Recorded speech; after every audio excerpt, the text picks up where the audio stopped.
Oke, baik permisa, kali ini saya sedang berada di KM 159.323.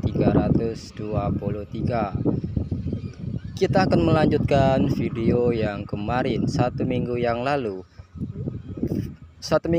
kita sudah berada di KM 159.323 pada tanggal 27 bulan 6 2024.